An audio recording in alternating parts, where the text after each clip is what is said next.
Ciao a tutti! Oggi vediamo come iniziare a pirografare da zero. Qui vediamo una persona che per la prima volta si avvicina al pirografo. Prima di tutto occorre lisciare molto bene con la carta vetrata il legno. In questo caso abbiamo scelto di utilizzare una tavoletta di compensato che è il tipo di legno più semplice per iniziare a pirografare. Prima si liscia molto bene con la carta vetrata proprio per togliere ogni imperfezione del legno che potrebbe dar fastidio alla punta del pirografo. Inoltre il compensato ha un colore uniforme molto chiaro, quindi è più facile da pirografare e l'effetto è sicuramente più immediato. Una volta lisciato il legno passiamo a riportare il disegno che si decide di pirografare con della carta carbone. Si mette la carta carbone con la parte copiativa rivolta verso il legno, il foglio con il disegno sopra e con la matita si ripassano i contorni.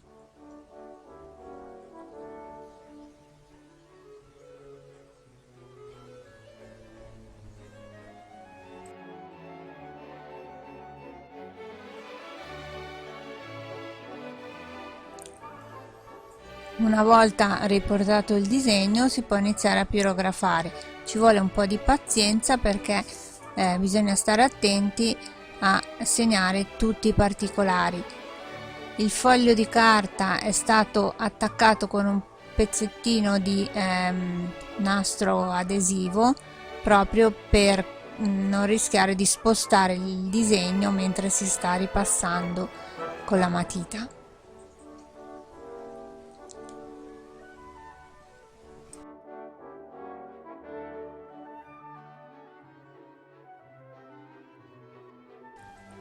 Ecco, qui verifichiamo e vediamo che è quasi pronto.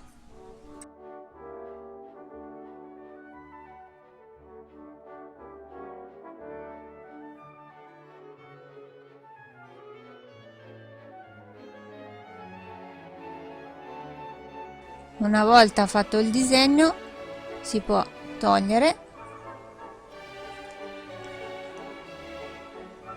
e abbiamo deciso di scrivere anche il nome della persona a cui regalare questo lavoro. Nel caso particolare Marisa. Ecco qua il disegno con il nome. A questo punto possiamo iniziare ad accendere il pirografo. Useremo un pirografo con la regolazione della temperatura. È un pirografo di alta qualità che ci permette di fare un lavoro davvero pregevole. Ecco, qui vediamo che essendo alle prime armi, proprio la prima volta, non è semplicissimo riuscire a mantenere un tratto continuo e diciamo sempre dello stesso spessore, però piano piano si prenderà dimestichezza anche con questa strana punta. Poi ognuno la tiene in mano come preferisce. In questo caso vediamo che viene tenuta di taglio.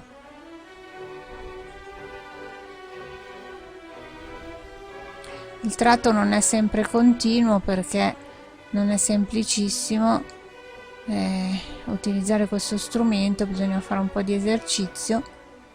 Qui abbiamo anche un po' accelerato la velocità del video,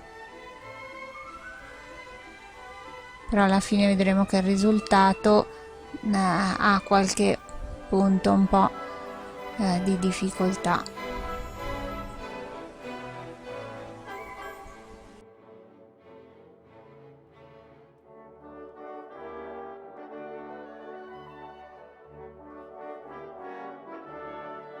Ecco che il nome è stato fatto, adesso passiamo a ripassare i contorni del disegno.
Ecco che i contorni sono stati quasi ripassati completamente e a questo punto occorre riempire. Non è semplice, vi proponiamo anche il nostro libro La tecnica della pirografia, nel caso vogliate approfondire, dove ci sono spiegati e indicati alcuni dei metodi più semplici per partire a pirografare.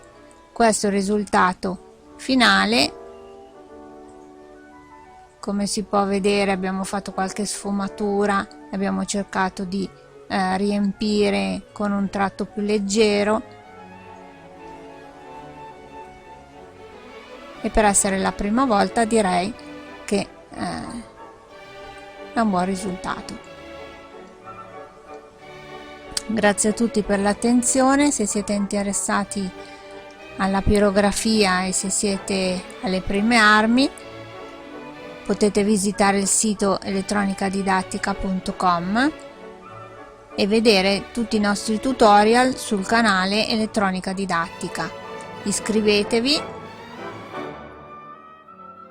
vi aspettiamo per i prossimi video e siamo a disposizione per qualsiasi informazione. Grazie a tutti, a presto, ciao ciao!